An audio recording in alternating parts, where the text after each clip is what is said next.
This show is intended for general purposes only, as individual situations may vary. Statements made should not be relied upon as recommendations or solicitation. When discussed, past performance is no guarantee or indication of future results. Nelson Financial Planning offers securities through Nelson Ivest Brokerage Services, member FINRA, and SIPC.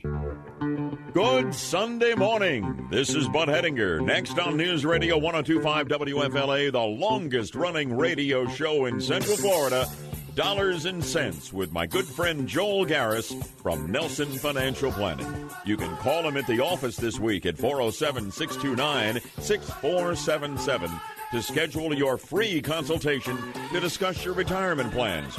Or you can talk to him right now at 407-916-5400. Good morning, ladies and gentlemen, and welcome to the program Dollars and Cents. The first words that I think I've spoken this morning because nobody else was up at my house. So usually that means I have to clear the voice a little bit. It's when you're rolling out of bed and heading into a radio station on Sunday morning, it's usually pretty quiet, although I suspect that the house is picking up an activity as Steph and the kids prepare to go to church, and then we'll join them after the program. I'll be a little late, but such is the timing of life. Welcome to the program.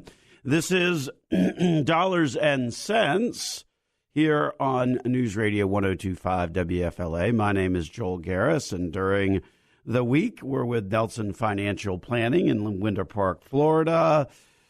Sunday, we are sitting here in the Clear Channel Studios talking about anything and everything to do with your financial life, which is pretty broad when you stop and think about it, helping you make sense out of all of those different decisions that have anything and everything to do with your dollars. Hence the name of the program, Dollars and Cents. On the program today, we're going to talk a little bit about an old topic, value versus growth investing. So we'll set the stage for that.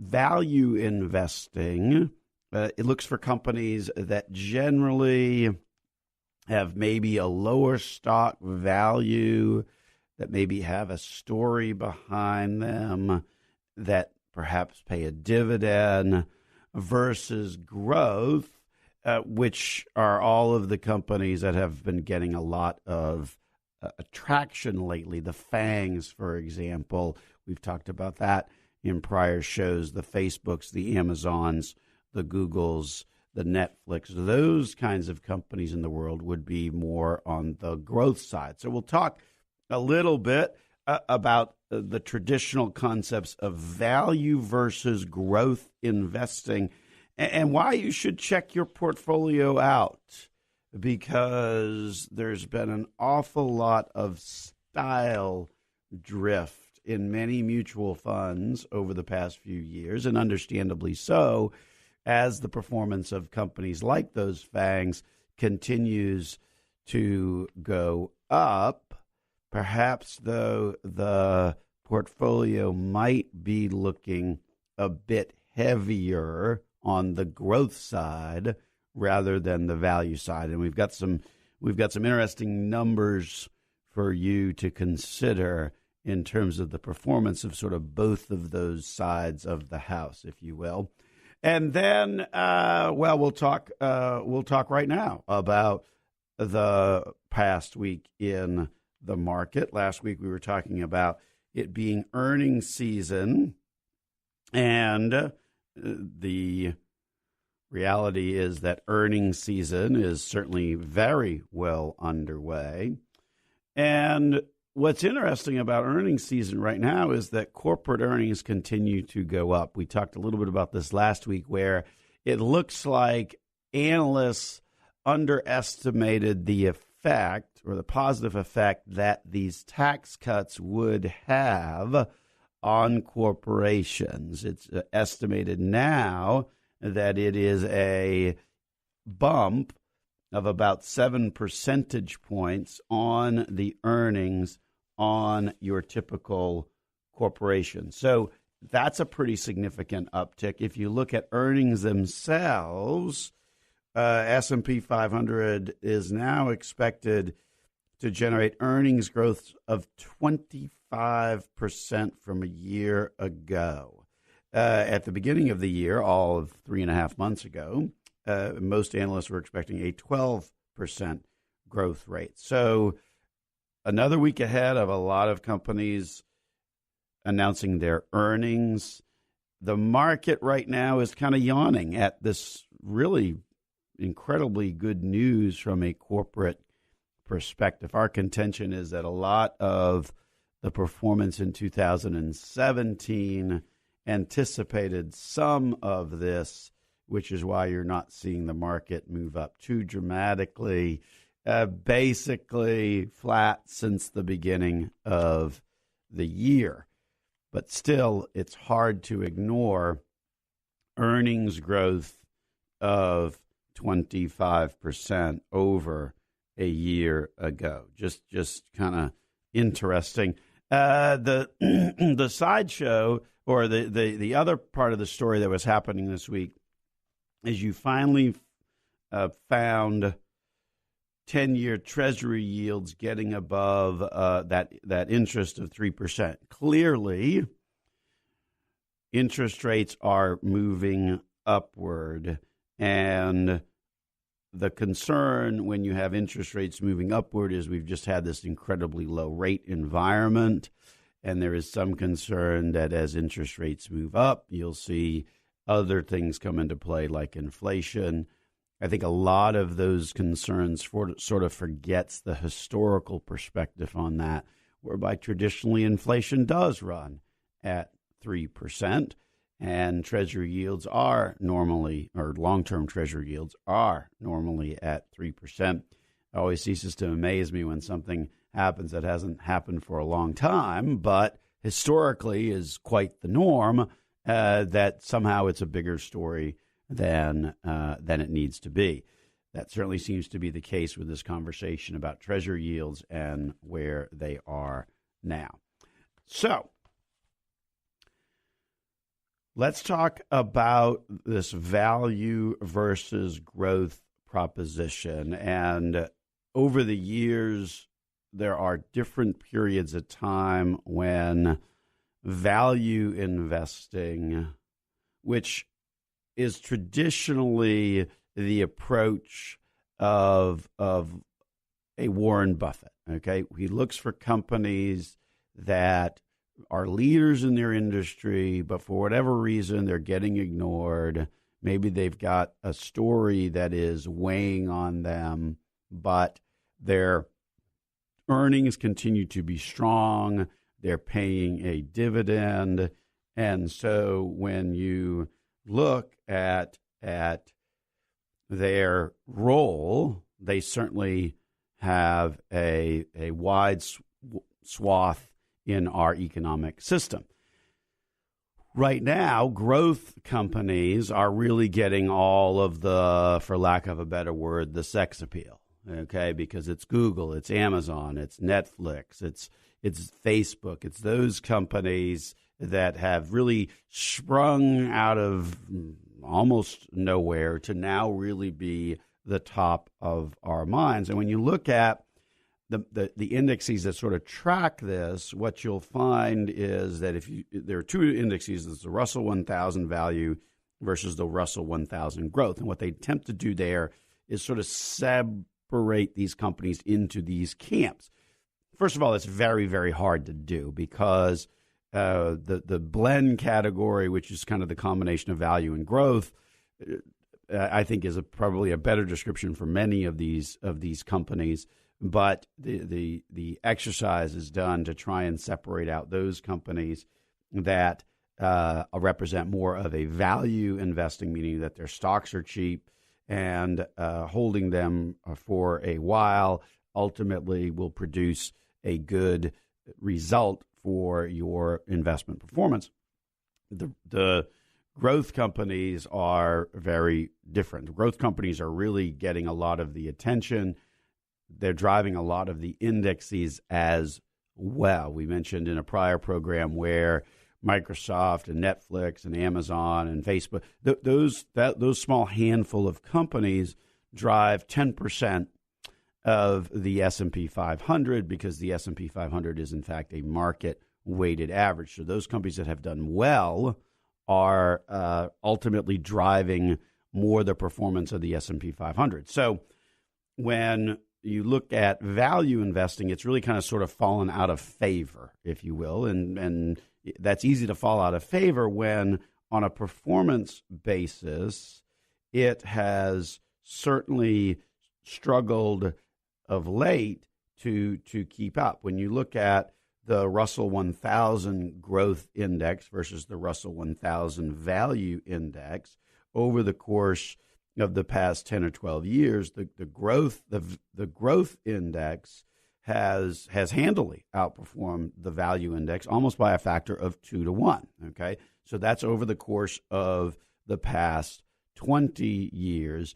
And what that has done is, for many investors, that has overweighted their allocation much more to the growth side than I think most people really appreciate, because value has sort of become the forgotten stepchild at this point, particularly with that performance spread. But there are many that say that when you get into an environment where interest rates are higher and inflation in theory is higher, that value investing will very much come into vogue. So there's a real point here that we think it's important to address, particularly when you're looking at your investment allocation and how that stacks up of value versus growth. If you're like most today, it has really swung much heavier on growth. And even if a few years ago you were even on value versus growth, because of the relative performance of growth versus value, you've really seen a pretty significant uptick on the growth side. So you're probably out of balance as a result of the performance.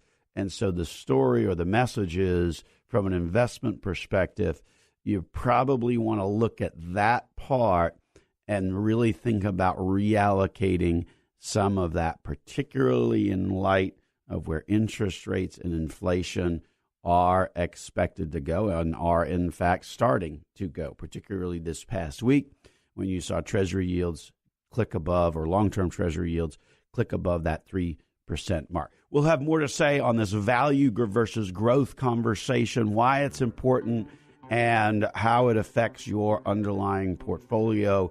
But we will do that after this break here on Dollars and Cents. This is Joel Garris here on News Radio 102.5 WFLA. iHeartRadio is the easy-to-use app for music and radio. Download the free iHeartRadio app today. This is Bud Hedinger. You know, you can talk to Joel Garris of Nelson Financial Planning right now on Dollars and Cents about anything to do with your money by calling 407-916-5400. Give him a call. It's time to make sense of your dollars. Welcome back to the program, ladies and gentlemen. Dollars and Cents here on News Radio 102.5 WFLA. This is Joel Garris, the host of the program, talking a little bit about a good old-fashioned topic, value versus growth investing. What are value companies? Value companies are generally when a stock picker or a mutual fund portfolio manager is looking for companies whose value in the market may not reflect all that they have going for them. Some of the most widely held sort of value stocks, or stocks that sort of fit that value bill, would be the banks like J.P. Morgan Chase or Wells or Bank of America or Citigroup, and then also other companies like Pfizer or Johnson & Johnson or Merck, maybe some pharmaceutical companies in there. Walmart as well would sort of be in that category as well. Contrast that with companies like Facebook and Amazon and Netflix. So very different in terms of style of companies. The companies on the value side are more likely to pay dividends.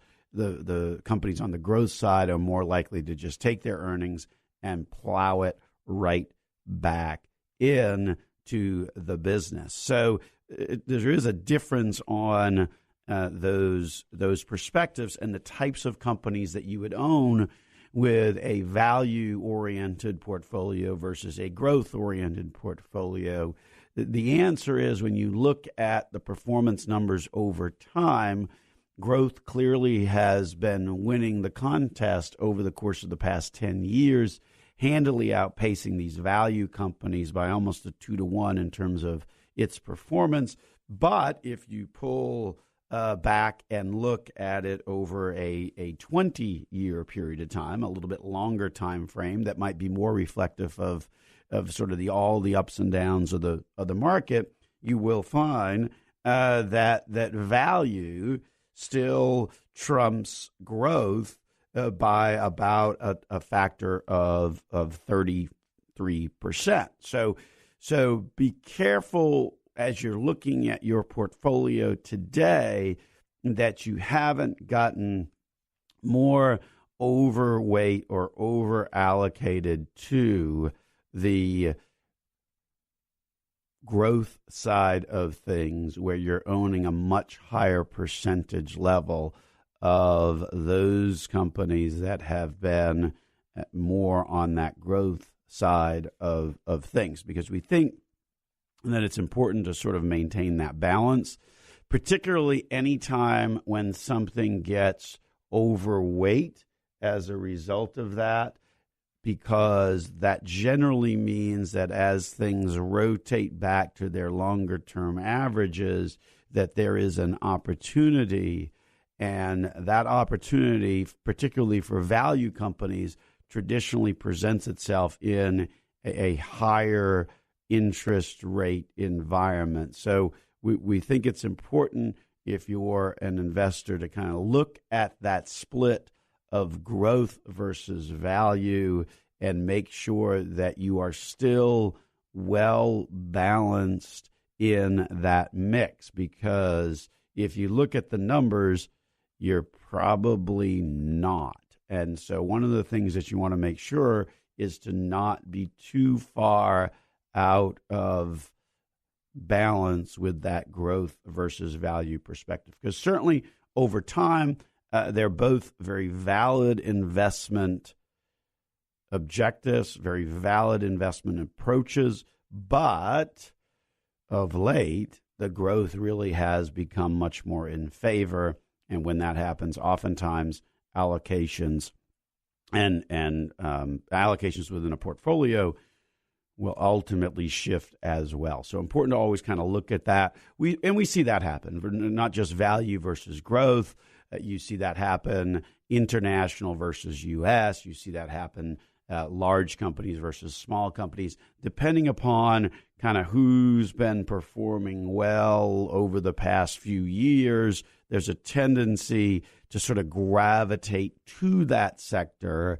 The reality is that can often make you overweight a sector that has done really well of late, to the detriment of sectors that maybe haven't done well of late, but ultimately have a track record of performing relatively well over time. Same thing could also be said for U.S. versus internationally, particularly of late for that. Over the past 10 years, the international side has certainly lagged the U.S. side. So that's the other sort of piece of the equation, again, looking at that overall perspective, that overall mix, and certainly something to really think about on this value versus growth side of things, because the value side has really not kept up with the likes of Netflix and Amazon and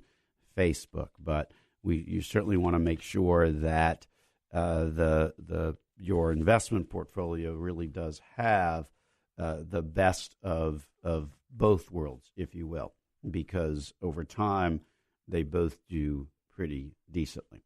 So one of the statistics that came across my desk is that the numbers and the responsibility of how you have to save for your retirement, it continues to be more in your court than ever before. And we talked in prior shows about this notion that more companies now are offering a lump sum option for their pension options that perhaps were going to be paying a monthly payment. I think our last conversation on Friday was with somebody who had got such an offer, and certainly we're seeing an increase in those offers where companies are looking to remove the liability off of their books for a extended pension payout. So what they're offering is lump sum options in lieu of monthly pension checks, and so consequently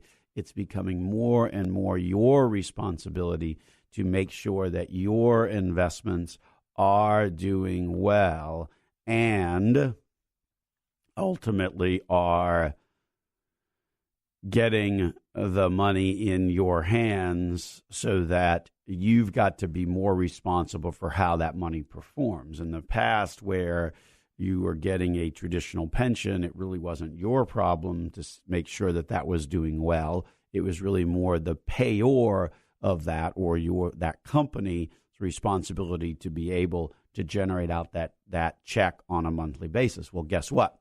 Many companies don't want to have to book that as a liability on their books, simply because in today's world, the accounting of those has a bigger hit, if you will, on the balance sheet than it has before, with low interest rates and different requirements in terms of determining the funding of those defined benefit plans.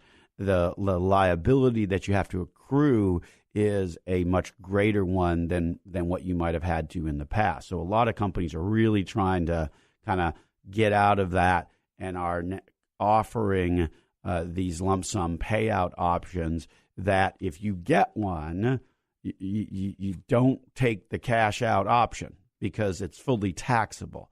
What you want to do is you want to roll it over into an IRA so that you can avoid all of the taxes on that. And the numbers are really shrinking as to who is going to be getting a pension and who is not. And the numbers continue to increase as to who's going to have to take responsibility for the performance of their own retirement. Because at last check, only 23, so that's less than 4 workers, and that looks at both the public and the private sector. So this is all of the employed folks out there. Less than 1 in 4 have a defined benefit pension plan. So for the vast majority, over 75%, the responsibility for your retirement and generating out income in retirement is squarely on you. So that's why these conversations about value and growth and allocation are so important, because as opposed to 20 or 30 years ago, when there was a lot more pension plans out there, you're now down to less than 1 in 4 that even have that as an option. And that number is continuing to shrink as more and more employers are opting for these lump sum cash payouts in order to remove the liability off the books of having to pay out a pension, because the rules have sort of changed on what you have to accrue and how much you have to accrue. So if you want to strengthen your position as a business, and obviously for that, it's better to have less liabilities rather than more. And so one of the ways to eliminate a liability is to go through this cash lump sum process, which is why you're seeing that increase. But it puts more and more of the responsibility for doing well in the hands of the individual So conversations about value versus growth, about international versus U.S., take on a much more important tone, because how that performance does is how your retirement is going to go. Anyway, we will take a break. When we get back from the break, we will continue the conversation here on Dollars and Cents. We've got open lines as well. The phone number is 407-916-5400. Toll free 1-855-545-1025. Or you can send us an email as well. The email is my name, Joel, Joel, at NelsonFinancialPlanning.com. Those are the numbers to be in touch on the program, and we'll be back after this break. WFLA. This is Bud Hedinger. You know, you can talk to Joel Garris of Nelson Financial Planning right now on Dollars and Cents about anything to do with your money by calling 407-916-5400. Give him a call. It's time to make sense of your dollars. Hey, welcome back to the program, ladies and gentlemen. Dollars and Cents here on News Radio 102.5 WFLA, 540 AM for our friends listening to us on the AM dial. We've got open lines. The lines are the numbers to call on in and be a part of the program. 407-916-5400.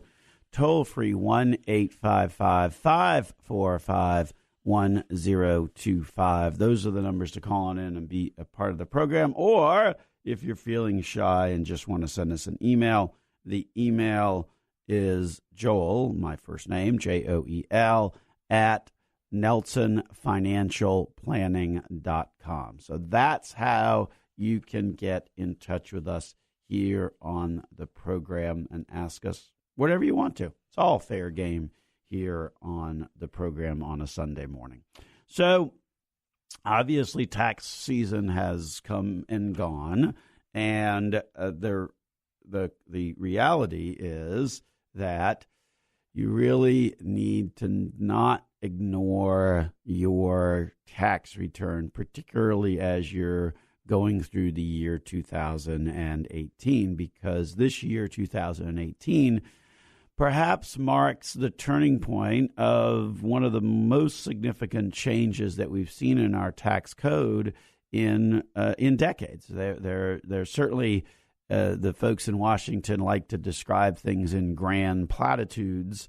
The reality is that when they talk about the tax code and how sweeping those changes are, you know what? This time around, it's pretty accurate, because those changes have fundamentally affected a lot of people's tax return. And it really breaks down into two categories. There's the effects that everybody feels, and then the effects that about 30 or 35% will feel. And the effects that everybody will feel have to do with the tax rates.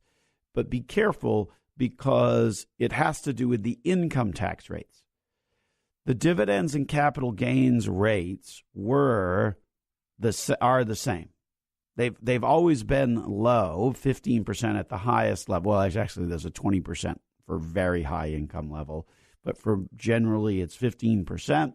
Or in certain income tax brackets, generally below about $100,000 of adjusted gross income, you will actually find that your dividends and capital gains are at 0%.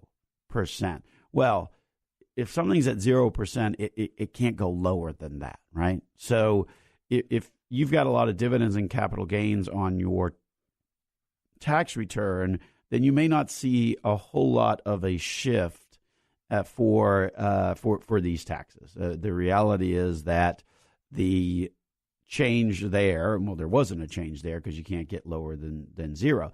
But for income, ordinary income, there were some pretty big drops in the tax rates, anywhere from 2 to 3% across the board in terms of the tax rate. So what used to be the 25% tax rate effectively shifted down to the 22% tax rate. What used to be the 28% tax rate effectively shifted down to the 24%. What used to be the 15% tax rate effectively shifted down to 12%. So you can see where it's 3 or 4% across the board.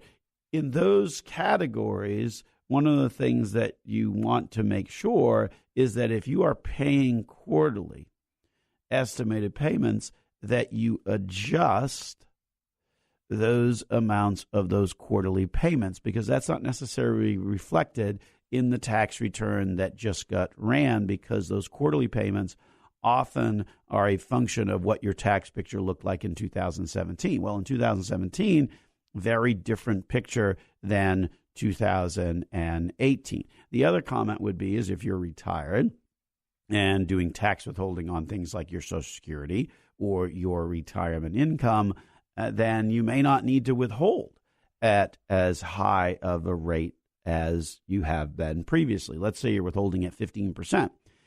You should be able to reduce that down to 12% and still be in the same boat, because that's how much the tax rates have changed. And as opposed to the person that's working, where that sort of happened automatically on their paycheck withholding, it didn't happen automatically to the person that's retired and having a set amount of tax withheld on their income. So you really want to take another look at what that withholding looks like, because the withholding you may very well be able to and should be able to shift it. And the good news on that is that means you just picked up an extra amount of income on your monthly flow, because now you're not having to withhold as much for taxes on that income. So effectively, your total income remains the same, but you get to have more of that in your pocket because you're able to reduce down the amount of the income tax withholding. There's another category of people that are really going to feel these tax changes. Not everyone, as opposed to the income tax rates, where those affect everyone. The other group of people that are going to see the biggest change are those people that currently itemize. And we'll talk about that group when we get back from the break here on Dollars and Cents. This is Joel Garris, News Radio 102.5 WFLA. This is Bud Hedinger. You know, you can talk to Joel Garris of Nelson Financial Planning right now on Dollars and Cents about anything to do with your money by calling 407-916-5400. Give him a call. It's time to make sense of your dollars. Welcome back to the program, ladies and gentlemen. We're talking a little bit about tax changes and what you need to be aware of now that tax season is over. We talked a little bit about the big change that affects everybody, and that is the income tax rate changes. Those changes affect 100% of the population, and particularly those that have automatic withholding done of the non-paycheck form, because they've updated the paycheck withholding to reflect the new income tax rates, but that wouldn't have happened automatically if you're having tax withheld out of things like IRAs or Social Security or pensions, because those numbers would not have shifted. And so you would need to take it upon yourself to shift that, and we would encourage you to do that, because that's a great way to get a nice little bump in terms of your take-home pay, while at the same time not messing yourself up on your taxes, because the income tax rates are going down for all, anywhere from 2 to 3% if you look at each individual bracket. That's a change that affects everybody. The change that affects a chunk of people is the 35% or so who itemize or have been itemizing in years past. So one of the things you want to look at there is how close you were to getting over the old threshold. And if you were $2,000 or $3,000 over the old standard deduction threshold, well, then unless things change dramatically this year, then you're probably going to just take the standard deduction because the standard deduction doubled. Now, what are the items that I would typically itemize? Well, it's the traditional stuff that you would think of.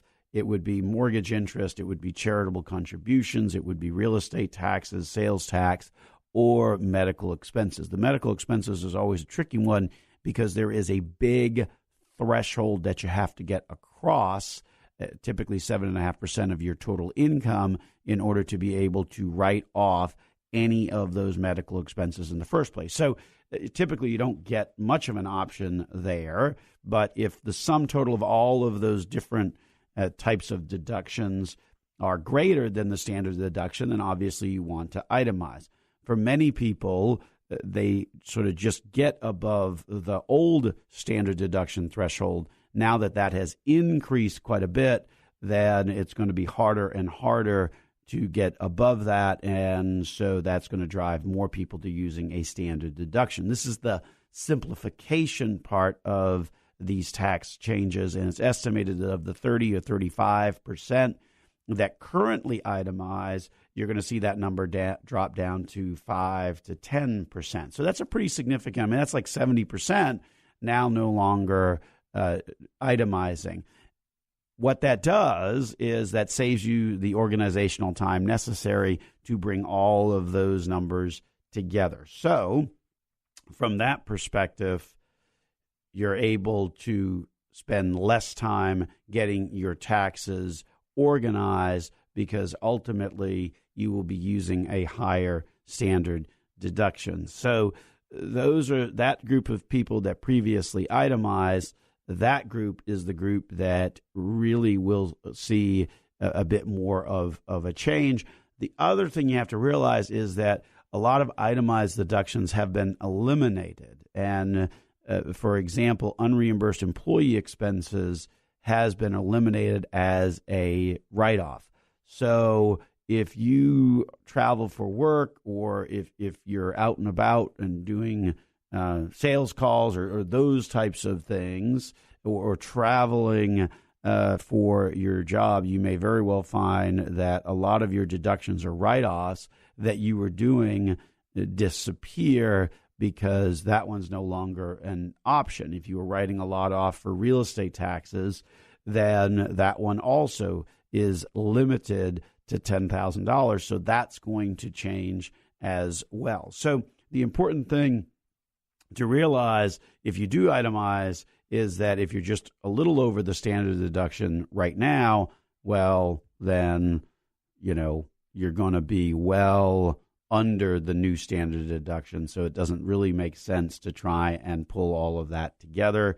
The other part of the equation is that you can certainly still itemize, but the threshold that you've got to get above is much, much higher than it was. So it's going to be harder and less people are going to do it, which in theory goes back to how it is simpler. So those are the two big categories.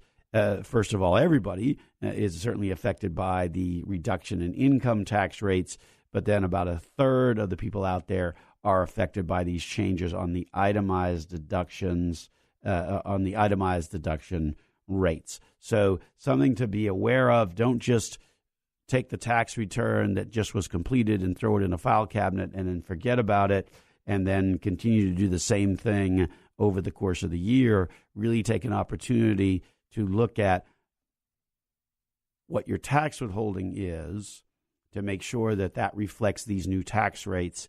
If you're retired, you really have to take and do it yourself because it's not going to happen automatically, because in that situation, your tax withholding rate is set at a particular percentage.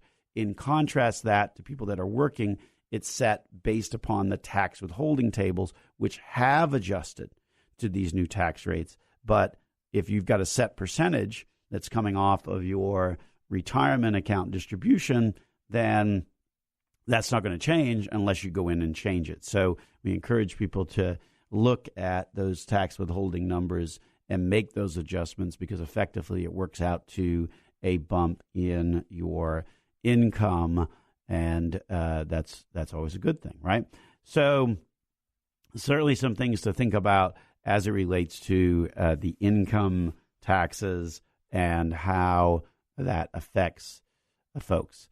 So as I look ahead to the week ahead, we are actually a little bit of a travel week, which I don't normally do for work. I normally wind up heading to, I usually don't travel for work because our business is located right here in Central Florida, so I don't need to fly to far-off places.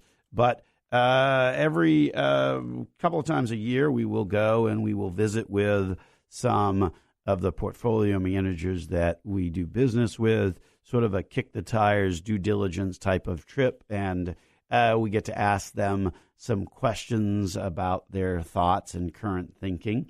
And usually those are highly informative sessions. So we are doing that this week. So we'll be actually up in Chicago from starting tomorrow, Monday, Tuesday, Wednesday. And so that's what's on the plate for me. What that means for you, the radio listener, is that next week on the program, we'll have a lot to talk about in terms of some of the most recent thoughts that portfolio managers have shared with me, what they're concerned about, what they're excited about, and along with, I'm sure, a very interesting perspective on the economy and the headlines. I'm reminded of one of the things that they do, which is always probably even the most fascinating. They bring in a high-level Democrat sort of analysis or political person, and then they also ask to bring in a high-level Republican strategist, and there's a moderator, and so they have a wide-ranging conversation about politics and the effects in the market and what they see. And certainly this year with the midterm elections coming up, that will be a big conversation. It's interesting, the conversation from 2 years ago, where it didn't seem likely that the current president would ever win election, to the conversation a year ago, which was a very different change in tone because the entire thing they thought was going to happen didn't happen. We will see how this conversation this year turns out, looking ahead to midterm elections. So always a good meeting. I certainly enjoy going and getting some good direct information, sort of direct from the source. So we'll be sharing all of that with you next week on the program. So be sure and listen on in for that.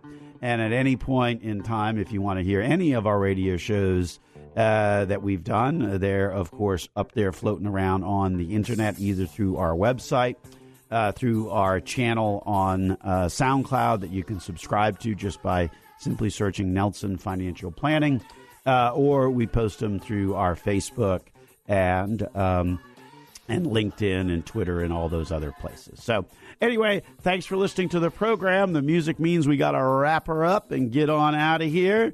And we will be back next week to talk with you about what we learned on our trip to Chicago. And so stay tuned for that coming up next week. Thank you all for listening. We are out of here. Have a great Sunday. This is Dollars and Cents with Joel Garris on News Radio 102.5 WFLA. This is Bud Hettinger, and you've been listening to Dollars and Cents with Joel Garris of Nelson Financial Planning. If you missed any part of today's show or want to listen to it again, check out the radio show at www.nelsonfinancialplanning.com or connect with them on Facebook or Twitter. Be sure to call Joel this week at 407-629-6477 to schedule your free consultation to discuss your retirement plan. How have your investments performed over the past 5 years? Do you know? Are you happy with that number? At Nelson Financial Planning, we've been achieving investment results over the past 30 years using actively managed investments that we own personally. This is Joel Garris, and I invite you to review your investment results with us. Visit NelsonFinancialPlanning.com or call us today at 407 407-629-6477 to set up a conversation to review your investment performance. That's NelsonFinancialPlanning.com or 407-629-6477 to set up that conversation. A-plus Better Business Bureau accredited. Nelson Financial Planning offers securities through Nelson Ivest Brokerage Services. Member SIPC at FINRA. Listen to Joel Garris on Dollars and Cents every Sunday at 9 a.m. on News Radio 102.5 WFLA. This show is intended for general purposes only, as individual situations may vary. Statements made should not be relied upon as recommendations or solicitation. When discussed, past performance is no guarantee or indication of future results. Nelson Financial Planning offers securities through Nelson Ivest Brokerage Services, member FINRA, and SIPC.